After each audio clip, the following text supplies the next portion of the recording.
At first light on the 19th of February 1945, cold mist hung over the black sand north of Iwo Jima as Japanese officers listened to the last rumble of American naval guns and decided the advance toward Hill 362 had slowed. For days their men had endured bombardment, grenades, and hits from standard Sherman tanks, yet the basalt-lined galleries and concrete embrasures still held, and forward posts reported Marines pinned below the slopes, their 75mm shells breaking on rock instead of biting into the tunnels. Then a new sound rolled in from the seaward flank, a roar that matched neither artillery nor mortars and made officers glance uneasily toward the shoreline. Through narrow firing slits, observers saw a Sherman crawl forward and halt, its turret swinging toward their line. Instead of the sharp crack of a gun, a long jet of flame burst from a strange tube, a stream of burning fuel that arched across the ravine and struck an embrasure with a vicious hiss. Fire clung and crawled, forcing its way through slits and ventilation shafts, racing along passageways where shrapnel had always died. And within seconds, men deeper in the complex felt heat drive through the rock, tasted chemical smoke, and clawed at the air as oxygen vanished. A position thought invulnerable dissolved into choking fire, and stunned messages from Hill 362 warned that more of these flame-throwing Shermans were advancing, each one a moving furnace that would force Japanese commanders to rethink what fortified meant in the Pacific. By the closing months of 1943, the Pacific campaign had hardened into a slow, punishing contest in which the very terrain favored the side that waited underground. On Tarawa, Marines learned that coral atolls could be shaped into fortress grids of trenches, pillboxes, and buried machine gun nests that absorbed bombardment with unsettling ease. By the time the fighting moved to Saipan in mid-1944, Japanese engineers had perfected these concepts into elaborate defensive webs, supported by coconut log bunkers, coral revetments, and chambers dug deep into volcanic soil. Rifle fire struck only the outer skin of these positions. Grenades vanished into cracks without clearing the rooms below, and even the high-explosive rounds of Sherman tanks broke harmlessly on reinforced walls that sheltered machine gunners and mortar crews poised to reemerge once dust settled. American assault units learned this lesson at terrible cost, as small islands became multi-layered battlefields, where every yard had to be taken twice, first on the surface, then again beneath it. Japanese commanders, including Lieutenant General Tadamichi Kurabayashi, refined these methods into interlocking strongpoints meant to survive the heaviest naval barrages the United States could deliver. Their doctrine shifted from suicidal beach defense to a calculated strategy of attrition conducted from underground chambers, galleries, and spider holes connected by cramped passageways. For U.S. planners, the implications were immediate, unless they found a way to collapse or incinerate these positions. Quickly, each new landing would become another grinding siege. Reports from earlier campaigns confirmed that infantry flamethrowers could scour out tunnels, but their reach was short and the operators suffered some of the highest casualty rates. In the assault waves, what the Marines needed was a weapon that could push flame forward, with tank armor protecting the crew and allow sustained bursts long enough to overwhelm anything hidden beneath the earth. This worsening deadlock set the stage for the effort to combine armored mobility with the brutal physics of fire, a development that would change the nature of Pacific Island assaults and point directly toward the emergence of a new generation of flamethrower Shermans, the technical turning point in overcoming Japan's island fortresses. Arrived with the introduction of the M4A3R3, a purpose-built variant of the standard Sherman, configured around the U.S. Navy's Mark I flame projector. Frontline Marines quickly dubbed the system the Zippo, a name that captured both its ignition reliability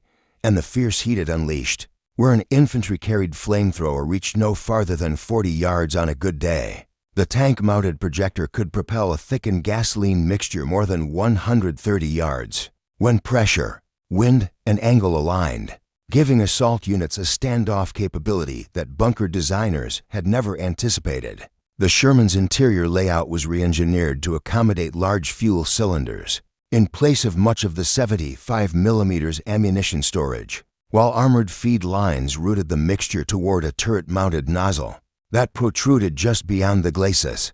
A coaxial .30 caliber machine gun remained in place, preserving the tank's ability to suppress infantry even as it prepared to fire a stream of flame. At the heart of the system lay a powerful pump that pressurized and stabilized the napalm-based fuel before forcing it through the projector. Turret crews practiced timing to 3-second bursts, discovering that short, concentrated streams were often sufficient to roll through bunker doors, down sloped entrances, and deep into natural limestone or volcanic caverns. The projector's firing arc was narrower than a conventional cannon, requiring close coordination between gunner and driver to maintain alignment across uneven terrain.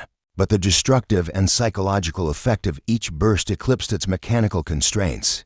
Through early and mid-1944, engineers refined the ignition coils, seals, and pressure regulators, steadily improving reliability until small numbers of M4A3R3s reached Marine tank battalions. Later that summer, these engineering breakthroughs created a platform whose mechanical logic, pressure, heat, and sustained delivery was about to be tested in combat for the first time, setting up the moment when Japanese defenders would witness a weapon unlike anything they had prepared for. Dawn on the 17th of June 1944 broke harsh and hot over the southern plain of Saipan as Marines of the 4th Division pushed toward the entrenched defenses, guarding a Sleeto airfield. For days, naval guns had hammered the perimeter, sending tremors through the concreted pillboxes and buried galleries manned by soldiers of the Japanese 43rd Infantry Regiment. Yet when the Marines advanced, they found machine gun apertures still active, voices still echoing from firing cells that seemed carved to survive anything short of an earthquake. The defenders believed they understood American armor. Shermans would shell from distance, advance, and be met by grenades or magnetic mines. Nothing in their training suggested a different threat was approaching. That assumption shattered when one of the supporting Shermans rolled forward and halted beside a cluster of coral boulders. Instead of the sharp report of a 75mm round, a roaring jet of flame leapt across the open ground, a stream so bright and sustained that observers momentarily thought a fuel dump had detonated. The fire struck a pillbox slit, flattened itself against the concrete, and forced its way inside as if drawn by the darkness. Seconds later, a muffled eruption of heat surged through the ventilation shafts, sending choking smoke back through the galleries. Another burst followed, then another, and each one silenced positions that had resisted bombardment since the landings. Survivors later reported that they felt no collapsing walls, only suffocating heat, searing air, and the sense of oxygen vanishing in an instant.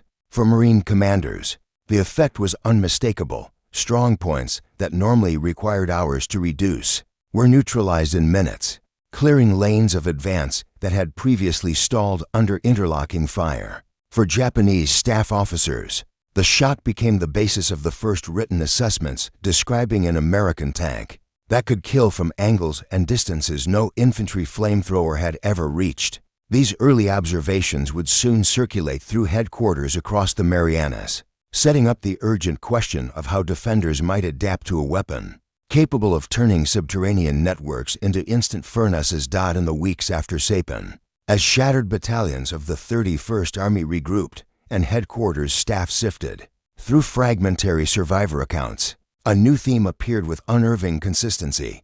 Fire had reached places where no explosive had ever penetrated. Intelligence officers compiled these testimonies into formal reports, noting that the Sherman-mounted flamethrower did far more than scorch surface apertures. Its high-pressure jets hurled burning fuel deep into galleries, drove heat around bends in tunnel walls, and consumed oxygen so quickly that men in unbreached chambers collapsed without ever seeing the enemy. One analysis circulated to Peleliu and Iwo Jima concluded bluntly that coral, concrete, and volcanic stone materials previously considered nearly impregnable offered little resistance once the projectile stream found even a thumb-wide crack or vent.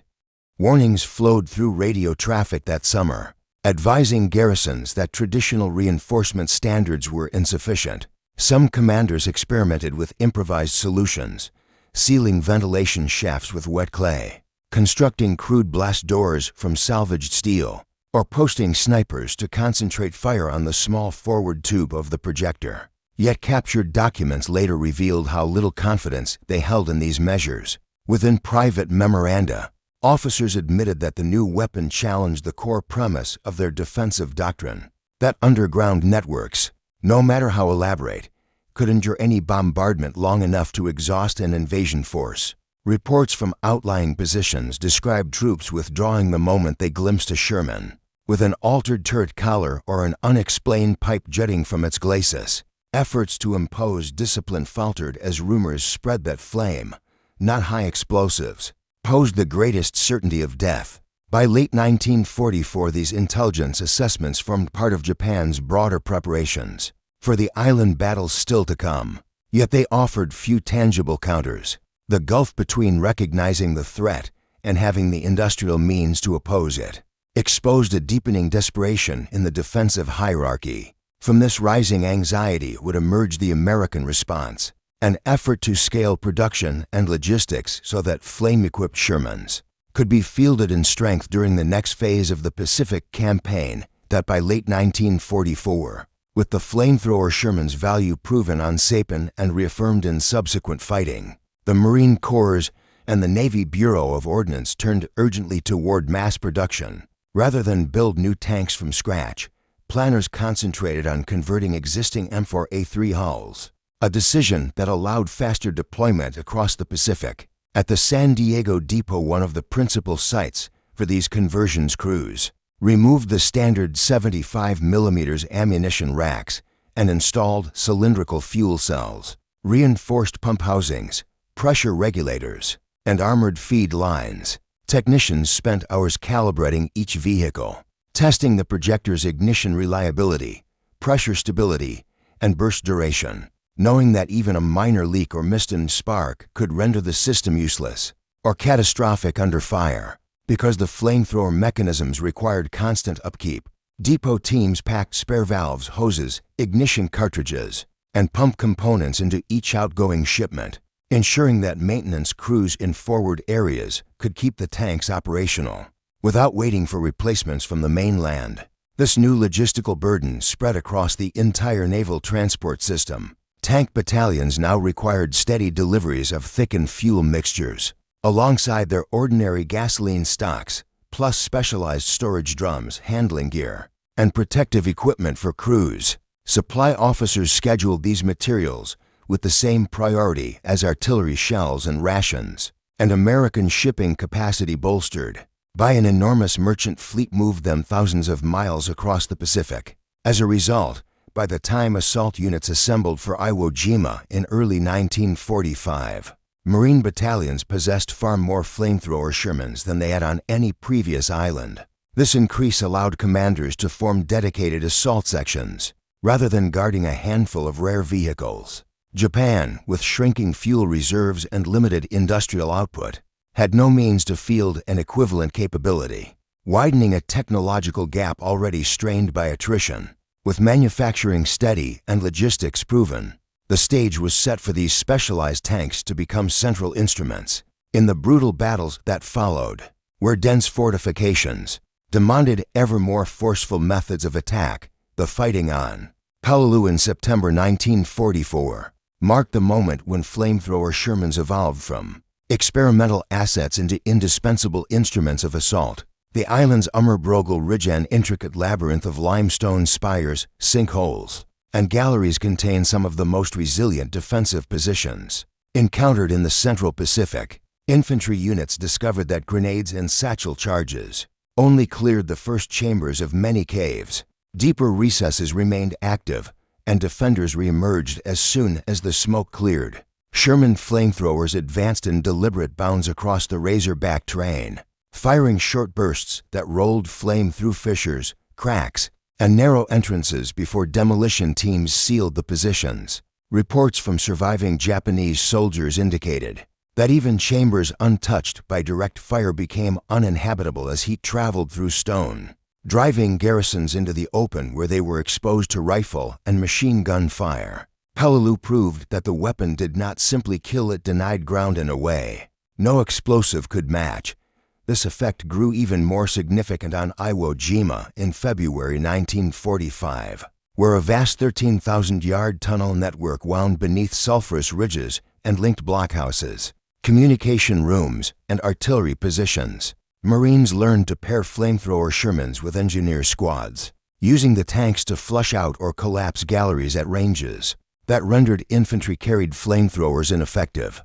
The tanks fired flame into upper vents, side shafts, or rubble-choked entrances, while demolition teams followed with explosives to seal the tunnels. The combination broke defensive nodes that had been designed to survive weeks of siege. By April 1945 on Okinawa, where the Shuri line cut across ridges and ravines fortified with concrete pillared tombs and deeply dug casemates, both Army and Marine units employed flamethrower Shermans as standard breach elements. Positions that had shrugged off shellfire succumbed within seconds once the projectors ignited, accelerating advances that would otherwise have stalled for days. Across Peleliu, Iwo Jima, and Okinawa, the pattern never varied. Strong points collapsed faster, infantry gained momentum, and defenders conceded that no amount of stone, coral, or reinforced earth could guarantee survival. These battlefield proofs established the consistency of the weapon's effect and opened the door to the deeper question of how such an instrument reshaped not just tactics, but the psychological world of the soldiers who faced it. By early 1945, the appearance of a flamethrower Sherman on the battlefield carried a weight far beyond its steel and fuel. Japanese defenders who had spent months preparing themselves to withstand naval gunfire and aerial bombardment discovered that courage and discipline could not counter a weapon that reached into the earth itself. Captured reports from Saipan, Peleliu, and Iwo Jima described soldiers fleeing deep positions at the first mechanical growl of a Sherman's pump system, convinced that once the projector fired there would be no place to hide. The psychological effect began even before the jet of fuel ignited. Men heard the rising whine of pressurized lines through rock corridors, felt vibrations that signaled a tank aligning its nozzle, and sensed a danger that bypassed their strongest fortifications. When the flame finally erupted, darting across open ground or plunging into a cave mouth, it carried the unmistakable message that the fight inside the tunnels was already lost. For American forces, the effect reversed entirely. Infantry who had once advanced with caution toward pillboxes and tunnel mouths found confidence in the presence of a flamethrower Sherman rolling behind them. The knowledge that a 2-second burst could neutralize a position that previously required grenades, charges, and hand-to-hand fighting shifted the emotional calculus of assault. Units moved faster, pressed harder, and coordinated more aggressively because they trusted the tank to dominate the decisive moments of an engagement. This growing morale gap widened through the final campaigns.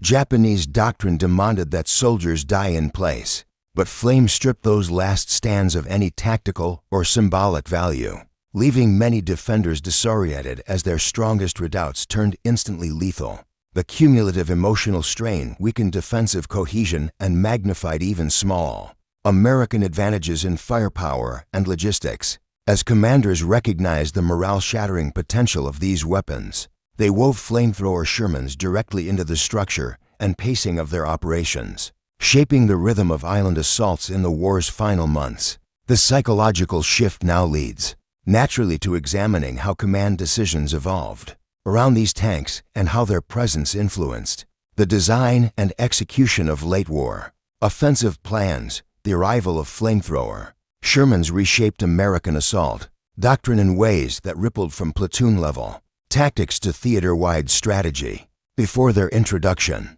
commanders relied on lengthy bombardments and painstaking infantry engineer advances to reduce fortified pockets, often losing the momentum essential to island operations.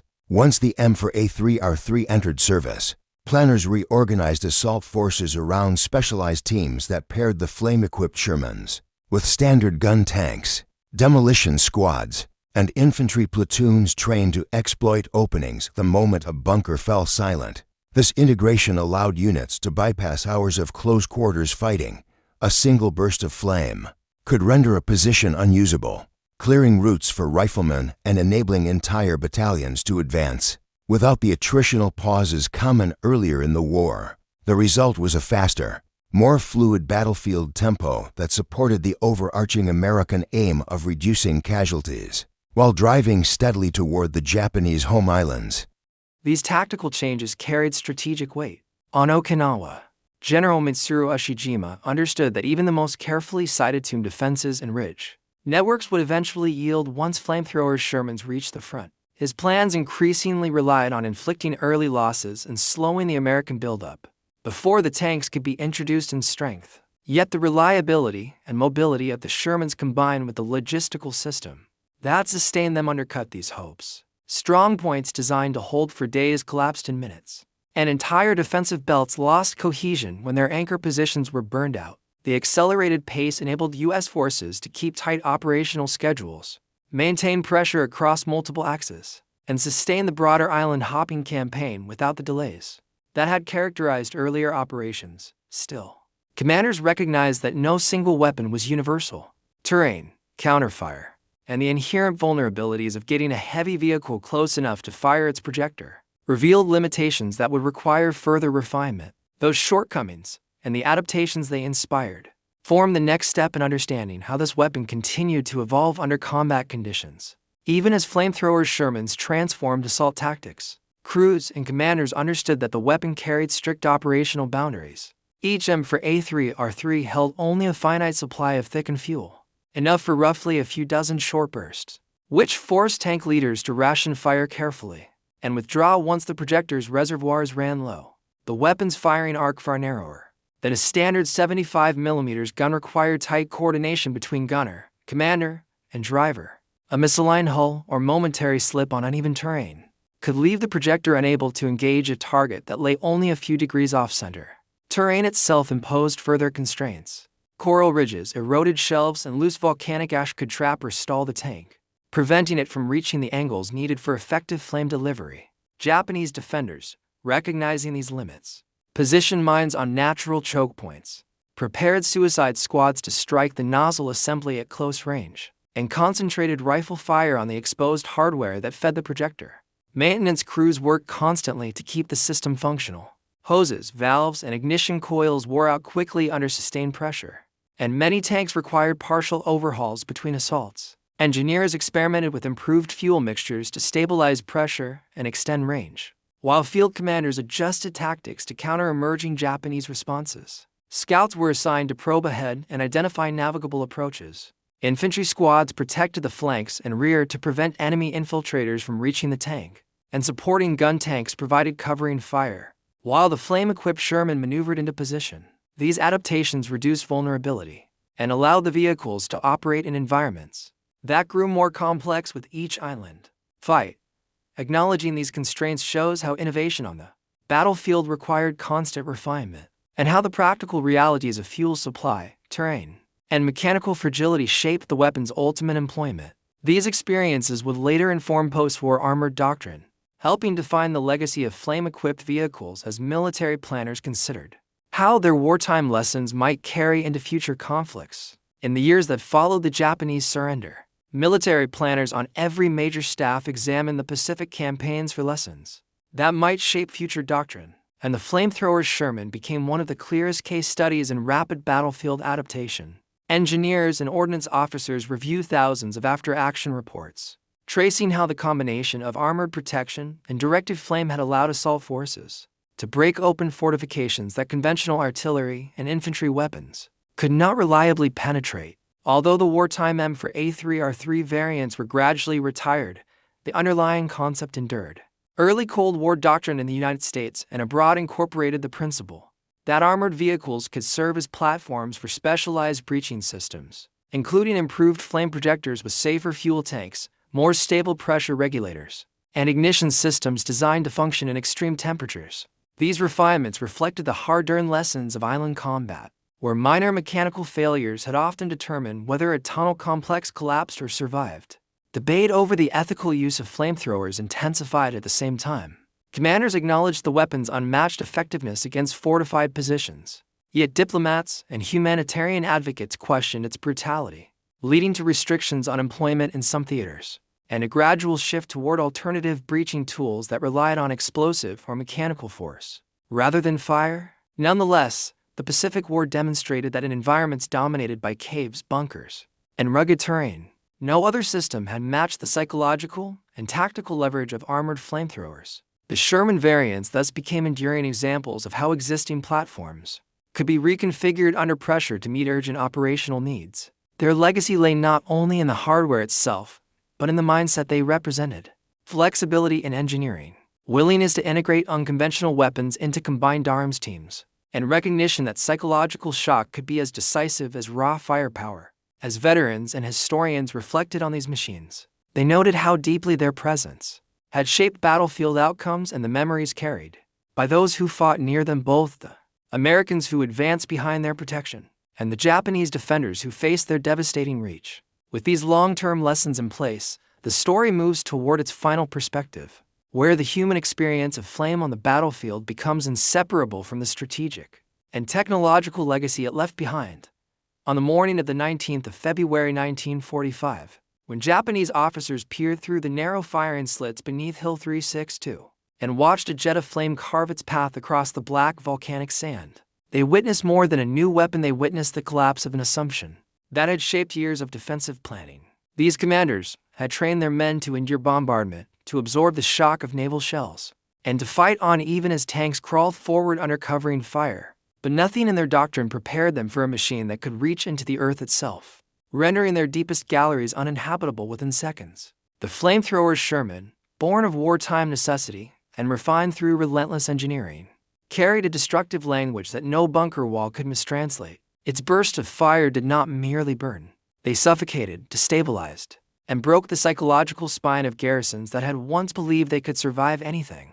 The vehicle's presence on beaches from Saipan to Okinawa reflected more than industrial strength. It embodied a fusion of logistics, innovation, and tactical evolution that allowed U.S. forces to breach positions previously considered invulnerable. Each flame burst signaled a shift in the balance between attacker and defender, accelerating advances and dismantling the belief that underground strongholds could delay the American march toward Japan indefinitely. For the men who survived these encounters, Americans who moved behind the tanks with renewed confidence, and Japanese soldiers who fled from their approach, the memory of those moments lingered long after the battles ended. As the Pacific War entered its final chapters, the shadow cast by the Flamethrower Sherman stretched beyond the ridges it had cleared.